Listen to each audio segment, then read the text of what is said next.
Hi there, and welcome to the Explaining History podcast. And I'm going to talk a little bit today about the Liberal Party in Great Britain and the First World War. And there is a Liberal government up to 1915, and then due to a series of crises, that Liberal government is replaced by a Liberal-led coalition. It includes the Unionists, or Conservatives as they are known now. But before we get into that, it's important to have a little bit of backstory on the Liberal Party. Some of you might be studying this, a great many of you will probably know this, but let's talk about it anyway. The Liberal Party came to power in 1906 on a landslide victory promising social reform, and between 1906 and 1911, they fight a series of titanic battles with the House of Lords, and particularly the Conservative peers in the House of Lords, over Lloyd George's People's Budget. The basic premise of the People's Budget was that social reform and military expenditure, Britain is undergoing an arms race with Germany over the issue of dreadnoughts. The two things cannot be afforded through the standard means of taxation, and therefore there must be taxes upon wealth, particularly on land. And there is a hue and cry that Lloyd George is a socialist, that the country is becoming less democratic, and Lloyd George goes on an epic tour of working class audiences across the country, saying, who is running this country, the government or the Lords? They must pay. A duke must get in his salary in his pocket to pay for dreadnoughts and to pay for things like old age pensions and sickness insurance and those kinds of things that were being offered under the Liberal reforms.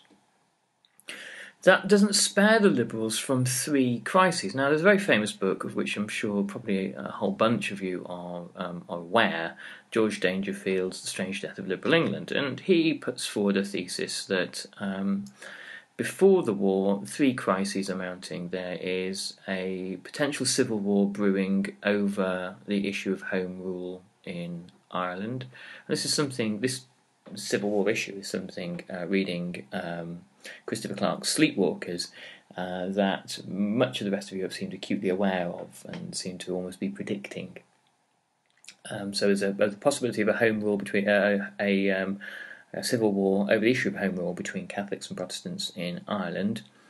Then there is militant syndicalist unionism and the spectre of possibly a general strike emerging, the legalisation of unions in 1871, and then the Trades Disputes Act of 1906, which gave unions basic immunity from litigation if their strike action caused employers to lose profits, following the Taff Vale case, which had made the railway unions liable for any loss of profits that the rail companies experienced. And during this period, as a result of the Taff Vale case, obviously the Labour Party emerges as well. So the Liberals find that they have a new contender for the crown of socially reforming party. The third crisis, perhaps of slightly less seriousness, but one that is starting to become violent, is the issue of female suffrage. The National Union of Women's Suffrage Societies and the Women's Social and Political Union have spent the best part of the previous decade, and in the NUWSS's case, the 2 decades beforehand, campaigning for suffrage. And the radicalisation of the movement is seen hunger strikes, the Cat and Mouse Act, and smashed windows, and Lloyd George's own house being burnt down by suffragists. These three crises, Dangerfield argues, are put on hold by the war, the war comes along, and the instincts of trade unionists, of Ulster unionists, and indeed Catholic nationalists, and the suffragist movement is to reluctantly rally behind the Liberal government and give it the support that, if not the love, and then to hopefully gain something from the peace once, hopefully, obviously, Britain is victorious. The motivations of all these parties are slightly more complex, and I won't dwell on those because I want to just give you that little bit as some kind of context, because the Liberal government, assuming the Liberal government has been given this stay of execution, it squanders it appallingly in the first 2 years of war. Now, to some extent, this is understandable. We are facing a war that is unprecedented in human history. There has been nothing of this magnitude ever before. And it shows the strains show on the Liberal government and the Liberal government's relationship, particularly with the army. The issue of war supply is the first key area that causes crisis for the Liberal government. The ministry responsible for supply is the War Office. The War Office is under the leadership of Herbert Horatio Kitchener. And Kitchener's an interesting character in the first week or two of the war, because he's the first figure really to stand up and say this is not going to be a short war. This is going to be a long, drawn-out conflict, and it's going to be the likes of which we've never seen before. It's going to be a war of attrition, and it's going to take years to win. It's going to take millions of men. But having made these kinds of statements, the War Office, who is that he presides over, does very little to actually equip the new armies that Kitchener proposes.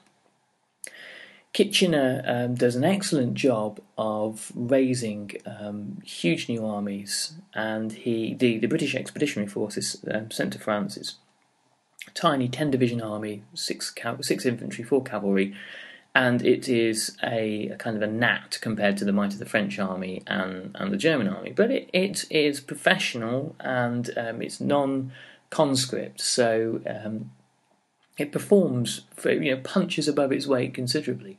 The British are traditionally the nation that puts most of their efforts and energies into naval power. Naval power is where Britain has its advantage.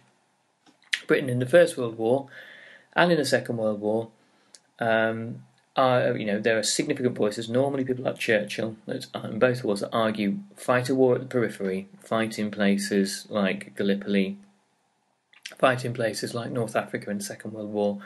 Don't engage the enemy head-on because you haven't got enough manpower. Use the navy effectively and fight from the sea, fight with amphibious landings. And then, whilst you're doing that, whilst you're cutting off the enemy's supply lines and slowly choking them, form coalitions with a major continental power like France or a major continental power like Russia. They can do the heavy lifting, and you can support them to some extent on land. Now, the Kitchener thesis flies in the face of all of this, and the great model for this war at the periphery idea is obviously the Napoleonic Wars. But Kitchener raises new armies, and he raises particularly PALS battalions, normally from northern towns, where the young men are told that if they want to, they can join up and fight as PALS battalions, where they will all train and fight together, so they'll have people they know. Sadly, the effect of the PALS battalions on local communities was devastating, because once one PALS battalion was wiped out at the Somme or Ypres, the entire community would lose every eligible young man that lived, by and large. So there was a devastating effect, and they were it's quite poignant in many ways. You see photographs of PALS battalions raised from rugby clubs, cricket clubs, football clubs, universities, this kind of thing. All these young men in 1914 together, ready to go off and, never coming home. So there is a huge amount of bureaucratic chaos within the War Ministry, and the War Ministry are stuck really with ideas about shell supply. The supply of shells isn't really enough to last till Christmas, and even when after the War Ministry's supplies gets moved over, the supply role gets moved over to Lloyd George's new munitions ministry, which is established the following year, the munitions ministry still doesn't manage to bring the level of shells and artillery needed up to full levels, up to the levels that the army actually want, until 1918. That's how bad shortages were throughout the entire war. The British Army goes to war with just over 1,000 machine guns. Field Marshal Haig thought 2 were needed per battalion, whereas Lord Kitchener thought maybe 4. And I think Lloyd George said something pithy, as he was intended to do, something to the effect of, take what Haig says and double it, square it, times it by 10, and then double it again, and that's the figure you need. So by the end of the war, there are about 250,000 machine guns with the British Army. The idea of tanks, which really are something pioneered long after the trench deadlock has begun, and really as a result of the deadlock, again the War Ministry sniffs at and thinks they're kind of silly contraptions, and that there's nothing like a good old cavalry charge, really. So there were men who were really thinking about fighting the last war. Now, one of the reasons for the shell crisis is because the way that artillery usage was envisaged at the start of the war was that the artillery would fire periodically, and they would to support the movement of men. You'd have armies moving across the battlefield and armies advancing strategically backward and forth, well, hopefully not backward, but anyway forth, to engage one another, and the artillery would be used from time to time in order to support this. However, when the artillery become fixed pieces behind the trenches, and we're in a situation of trench warfare, and the only way really to attack the enemy, other than going over the top, is to use constant artillery, then the cannon goes from being a periphery piece of equipment to being the central means of attack, and the British Army becomes artillery-based as a result of the First World War. In fact, it causes, I think, more casualties than any other weaponry that the British have. The problem, of course, is how to supply this vast new demand for artillery. And by 1915, there are clear reports in the Times and in the Daily Mail, both Northcliffe papers, that there is a huge shortage of shells, and the Field Marshal Sir John French is the person who's leaking all this back to London. The King George V, was partially involved in this chicanery. King George V saw himself really as the patron of the army. The army officers believe themselves to be the King's men, not really the Prime Minister's men, and they served under the Prime Minister. They served British Prime Ministers under sufferance.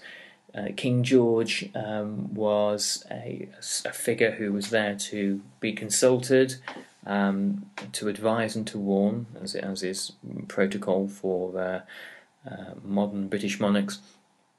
But he viewed the appointment of army officers really as something that he could have an input in, and he spoke up vociferously on behalf of people like French. But he's actually part of the team that sacks French in the end.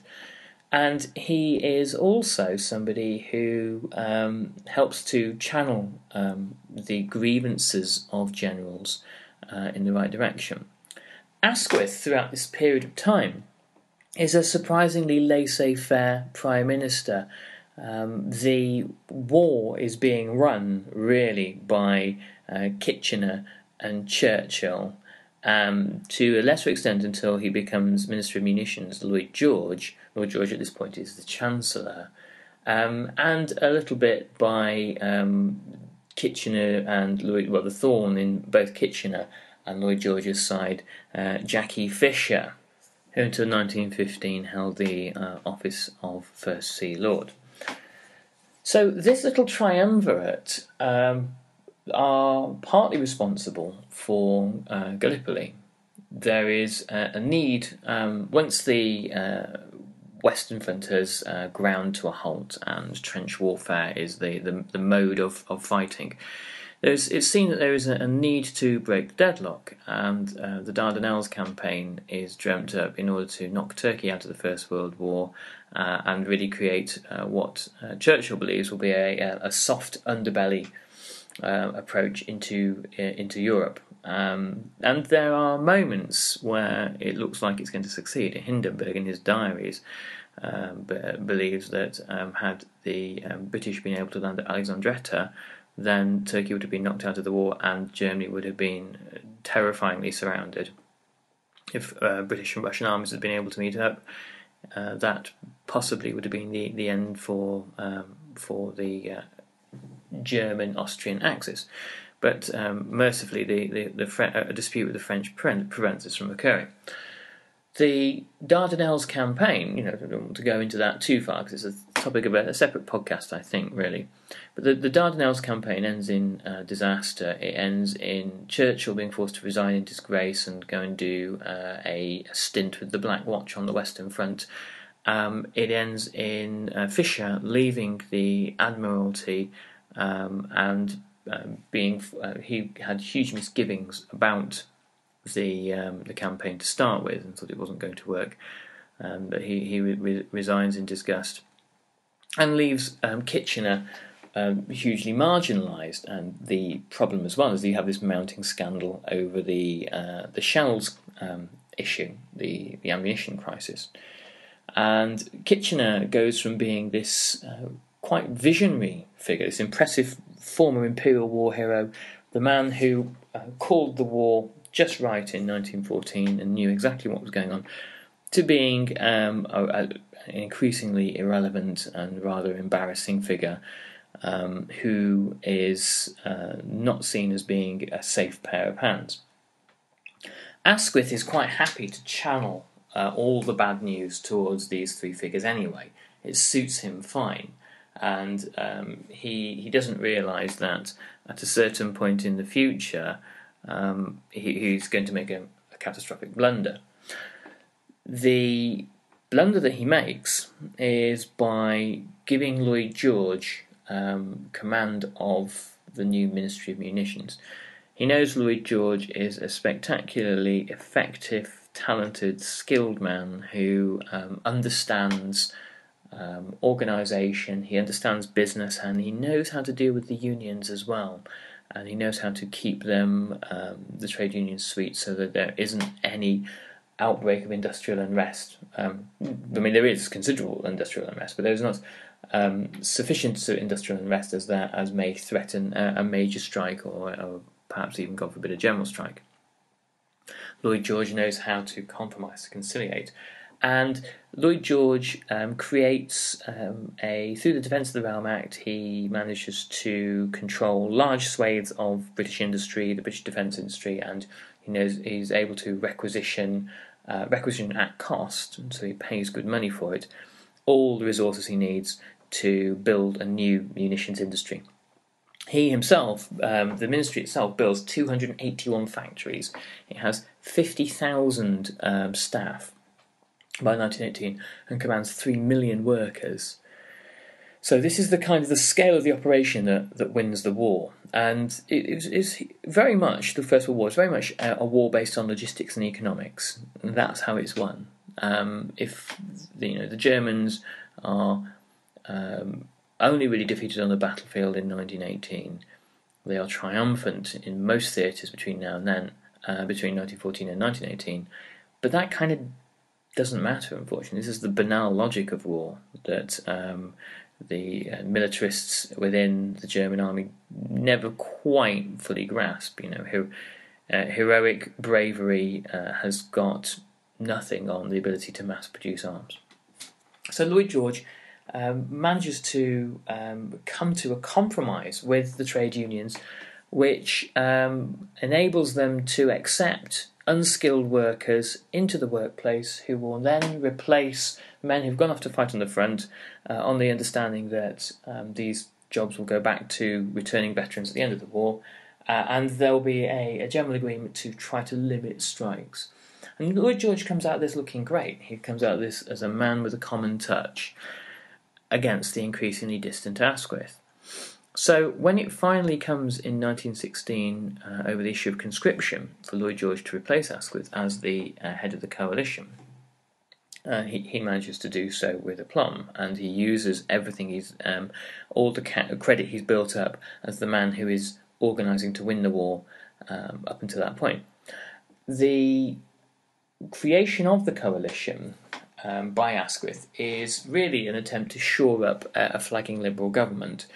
The Unionists are invited in 1915 to join the government, and both Arthur Balfour and Andrew Bonar Law are given ministerial positions.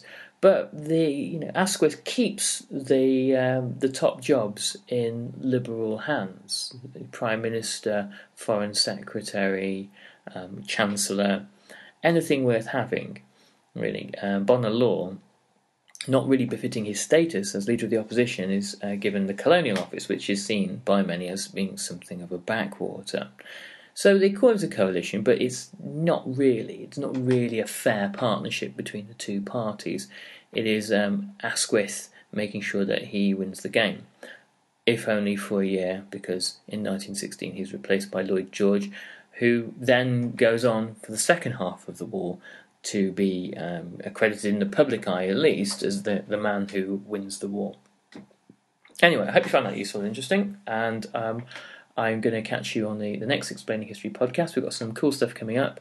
In the next couple of weeks, I'll be publishing a new student guide on international relations, 1870 to 1914. So if you're studying that, keep your eyes peeled. And in the next month or two, I should have the long-awaited Chiang, Mao and the Battle for China, which I'm kind of enjoying writing at the moment. And there's a whole bunch of stuff to review, some great titles out there. And I'll be doing a China podcast special on a glut of China books I'm reading at the moment in early February. I may take a week off or so. My wife and I are expecting a baby, and so if you don't hear from me for a week to 10 days, or there's a kind of high-pitched noise in the background, well, guess what? Parenthood comes to us all. Anyway, look forward to catching you on our next podcast. Remember to subscribe, and I'll see you soon. Bye-bye.